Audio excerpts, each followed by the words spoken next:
Good morning. Welcome to Hindu Newspaper Analysis 26th November 2022. First and foremost, happy Constitutional Day for all of you. Constitution is living document. Constitution is an advisory for all the government activities. It governs not only government activities, it advises people to follow certain norms to celebrate the true sense of independence. It directs us in different manners, in the manner of having fundamental rights, in giving instructions to the governments under DPSPs, and following our own duties as a citizen under fundamental duties. It inspires us in reaching the constitutional goals, and also it inspires us to conduct a proper and progressive way of life. I hope in the coming days the values and the morality of Constitution will be upheld by you as a civil servants. First article, Government forms panel to look into MGNREGA efficiency. Last 60 days or else 50 days we got different articles on MGNREGA.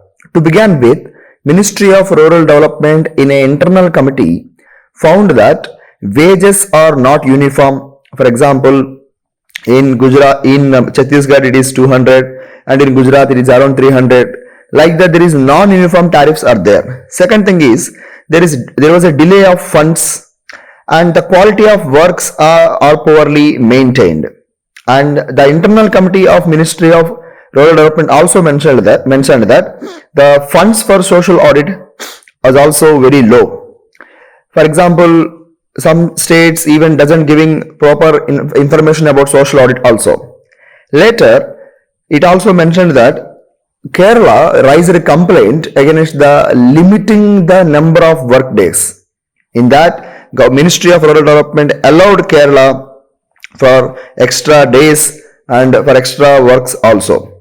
So here the report mentioned that states like Kerala, it is doing very well and they are creating assets.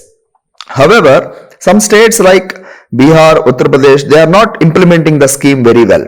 The core idea of the scheme is to alleviate poverty and to reduce the rural distress. So that's the reason this scheme is very important. Let us wait and watch for the next things. 2 months back, there was an issue saying that the online attendance issue, the online attendance which was mandated for the MGNREGA workers, creating an issue because lack of internet, lack of mobile gadgets, and creating a lot of difficulties for the people. So these are the some certain issues can be useful in writing answers. Very good answer, good value addition point for our answers. Next article, states ask center to curb its cess habit. It was a report mentioned 3 years back by CAG also, and interesting findings are there. Before going to understand CAG observations, let me explain you what is cess is about. Cess is a dedicated fund which was created for a specific purpose. For example, education cess, Swachh Bharat cess. So cess is mentioned that cess is a dedicated fund for a specific purpose. For example, Swachh Bharat says that whatever amount you collected, it is used for only for Swachh Bharat mission. Similarly, education cess talks about the amount collected under the education cess should be used only for the education purpose. Further, the Constitution clearly mandated that Article 270 says this kind of cess is excluded from the divisible pool. You know what is divisible pool is about? That is, Finance Commission after every 5 years under Article 280 will conduct this division of central funds from the Consolidated Fund of India to the states. The current value is 41% as per the 15th Finance Commission. Now, the other category is surcharge. Surcharge is additional charge on tax. It can be personal income or corporate tax. It is like cess, no need to share with the states. It can be useful for any purpose. The major difference is cess usually for dedicated purpose, but surcharge is for any purpose. Now here coming to the point, CAG highlighted that union government is withholding this cess and even surcharge. They are not spending for the specified objectives. For example, almost 1.2 lakh crores collected as a cess on crude oil over the last decade but hasn't transferred to the reserve funds. The CAG report, Cess and Surcharge Concept Practice Reforms 1944, and which gave a report in 2018, and this report clearly highlighted that cess or surcharge is not usually spent.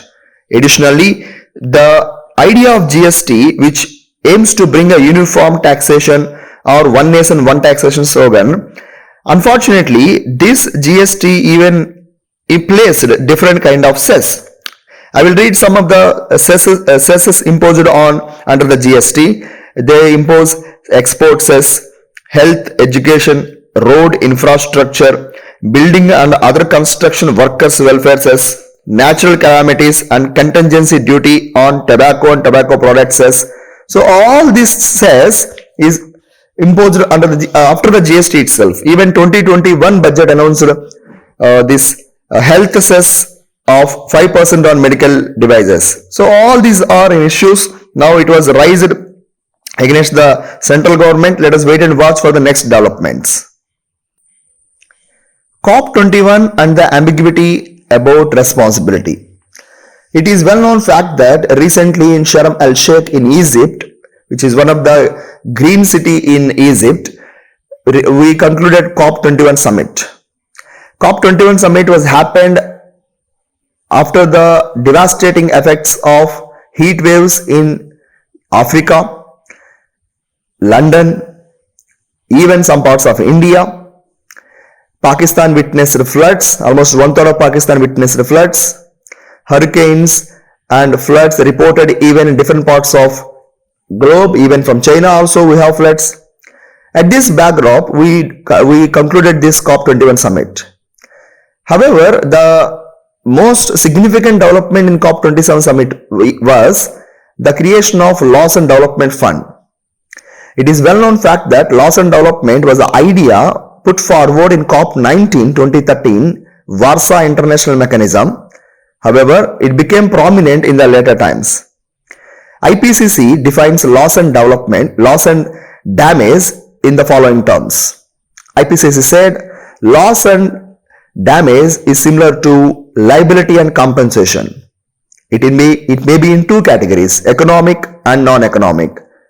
Examples comes under economic or cost of rebuilding infrastructure, non-economic or trauma or loss of the community or people. COP21 Summit created this loss and damage fund to compensate the vulnerable countries, to find out whom should give the money, to whom it should be sent.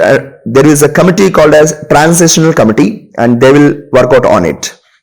However, there are certain concerns raised by the others here.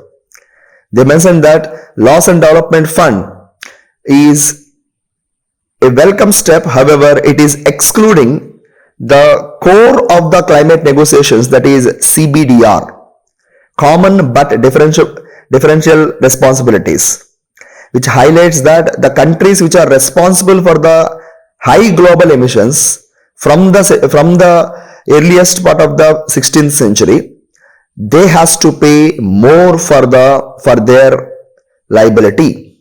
But that CBDR negotiations are completely excluded by these loss and damage issues. And there is very slow progress in terms of sending the money or transforming the money from the developed countries to developing countries.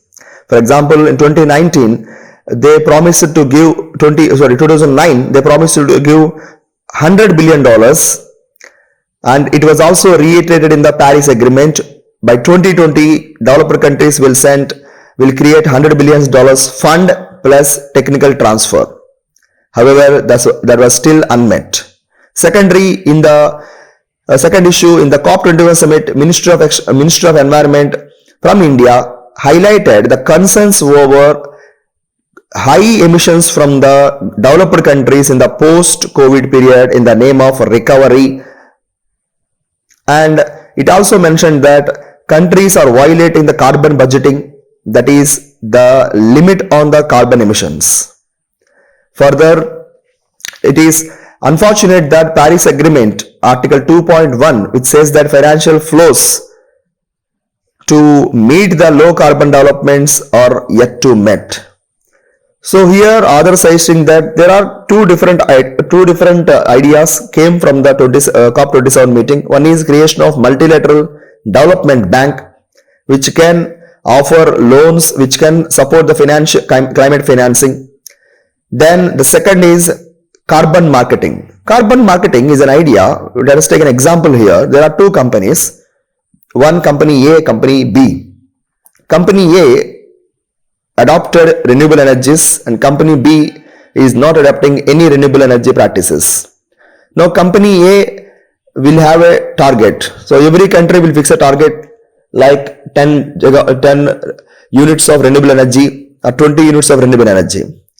So if a country fixed 10 units of renewable energy, if company A crossed 15 units, definitely it can sell the extra 5 units to the other companies like company B. That is, for every unit country will give a certificate, and that certificates or that securities can be sold in the carbon market.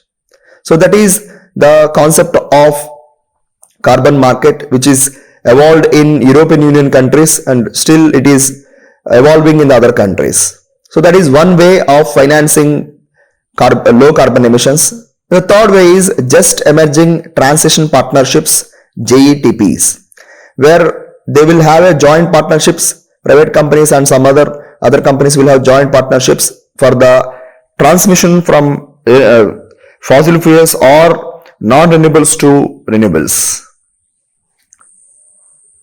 Next article, the Constitution of India deserves better. This article highlights the various dimensions of Constitution, like fundamental rights, which gives us a freedom to progress, freedom to against the exploitation, freedom against the untouchability, irrespective of caste, creed, color, gender and education. And it also entitles right to equality and prohibition of discriminations in several grounds. Constitution also provides fundamental duties that every citizen must render his duties to the nation as Part 4A of Indian Constitution. Then we have directive principles of state policies, which act as an instrument of instructions for the people who are governing the country. And this is very important, that constitutional principles should be well known, should get aware about among the people, and people should have an idea about what the constitution is about. Others suggesting that there should be a part of curriculum. People should aware about this constitution because it's one of the most important document in Indian law of the land. Next, Assam border firing a clear violation of human rights, says Meghalaya. So we are well aware that northeastern states having border issues from last few months. So began with yesterday's Assam, Meghalaya, sometimes back Arunachal Pradesh and other countries, other states. So how to tackle these issues? First and foremost, Article 263 of Indian Constitution, which provides interstate council, where President is empowered to conduct these interstate councils. It can be a platform for negotiations. Two, it was well mentioned that states should have negotiations. For example, international scholar Margaret Atwood, he mentioned that war is what happened when language fail. So conflicts is when happen when language fails. So negotiations should be there by involving local governments, local community leaders is one important step. Number three is there should be a technical and historical data about the border demarcation. We can use ISRO satellite mapping for that purpose. Third, there are some institutions like zonal councils. Zonal councils can play an important role in negotiations and bringing the peace. And finally, if the security issues are very low, definitely we should deploy the additional forces for the protection of peace and harmony in the region. One thing is very important, that is every time in the conflict, it's the negotiations which bring the peace, not the weapons or the guns. So these are the important articles in today's newspaper. Thank you so much and Jai Hind.